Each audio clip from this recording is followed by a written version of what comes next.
Friends, आज हम एक चीज़ डिस्कस करेंगे कि यदि हम एनसीईआरटी की नाइन्थ क्लास की बुक को देखें तो उसके अंदर एक हम चीज़ देखते हैं कि ये जो चैप्टर है एटम्स एंड मॉलिक्यूल्स, इसके अंदर सॉरी उसके अंदर ये आप देखेंगे कि ये एटॉमिक मास एलिमेंट और इसके अंदर एटॉमिक मासेस दिए गए हैं।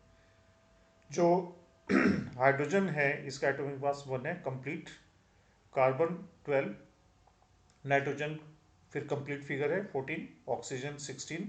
तो इसी तरह से सल्फर का 32 और क्लोरीन का देखें तो ये 35.5 है। तो ये डिस्क्रिपेंसी क्यों है कि इसके अंदर ये डेसिमल्स में क्यों इसका आ रहा है। तो ये 40 है।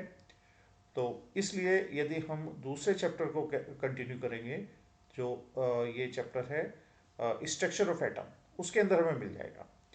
उसके अंदर जो टर्म्स हैं, पहले आपको जो दो टर्म्स हैं उस पर हमें डिस्कस करना पड़ेगा, आइसोटोप्स एंड आइसोबार्स। ये दो टर्म्स होती हैं। आइसोटोप्स वे एलिमेंट्स होते हैं जिनके एटॉमिक नंबर सेम होते हैं, आइसोटोप्स।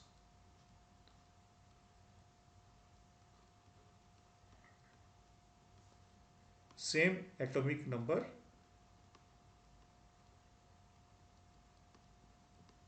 एटॉमिक नंबर सेम होता है but different atomic mass.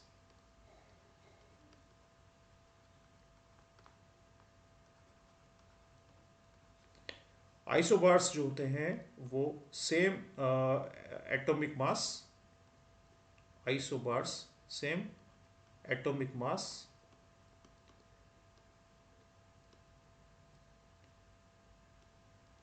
Same atomic mass,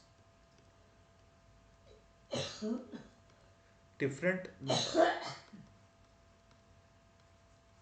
different atomic number, ये इसका होता है। तो जहाँ तक क्लोरीन की बात है, जो क्लोराइड है इसमें जो सेवेंथ ग्रुप में आता है, क्लोराइड जो होता है इसके सात जो इसके दो आइसोटोप्स हैं इसके।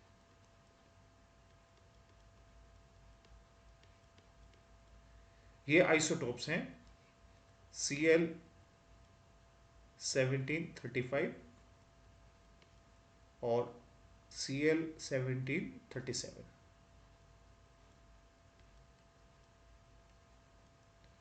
इसके दो आइसोटोप्स हैं और जो इनका नेचर के अंदर अक्रेंस होता है वो उसका रेशियो है 3:1 के रेशियो में ये मिलते हैं।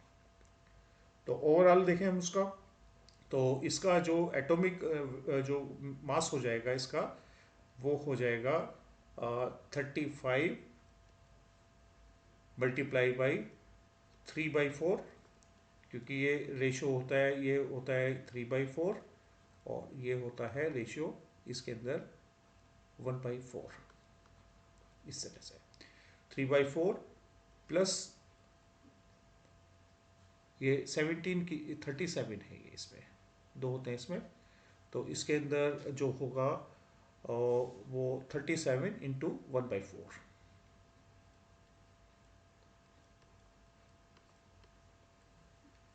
ये हो जाता है यहाँ पर 105/4 प्लस 37/4 इज इक्वल टू 142/4 और ये हो जाता है 35.5।